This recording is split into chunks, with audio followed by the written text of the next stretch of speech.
Magandang araw po!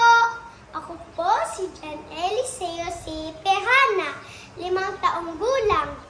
Ako po ay kindergarten, section Mangga. Ang guro ko po ay si Ma'am Ana B. Itak.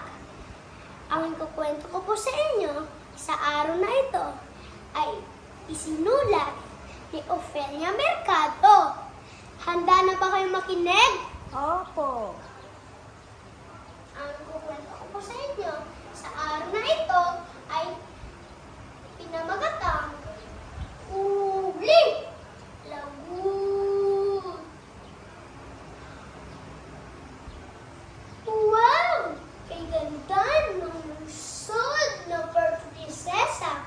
Tunad na bagong dating na si Edgar na 6 taong gulang na. Nakatira siya sa bayan ng Aborlan. Gusto na agad mamasyal, kinabukasan, kasama ang lolo at lola at mga pinsan niya. Sampung silang namasyal. Ang una niyang pinuntahan ay ang crocodile pond sa barangay Erawan. Namanga siya sa mga nakita ng mga hayop.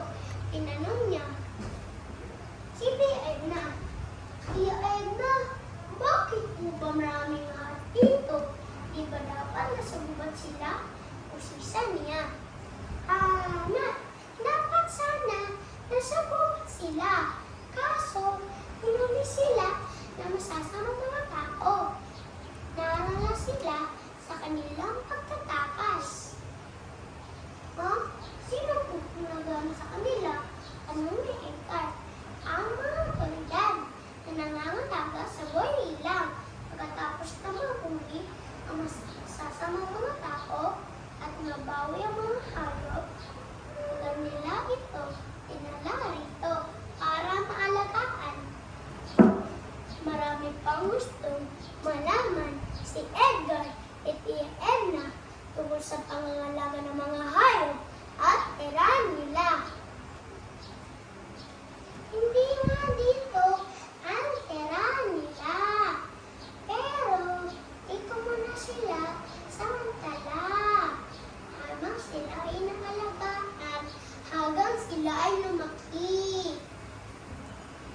Ipiniliwanag ni Tia Edna kay Edgar na ibabalik rin ang mga hayop sa tirahan nila sa gubat kapag maayos na kalagay nila. Sino po ba mag-atid sa kanila sa gubat? Tanong ni Edgar. Mga otoridad, ika ni Tia. Masaya si Edgar sa kanyang mga nalaman. Ang 10 namasyal ay tumungo sa antina ng crocodile pond at sabay-sabay na magmerienda. At dito po nagtatapos ang aking kwento na pinamagatang Huli Lagoon. Okay.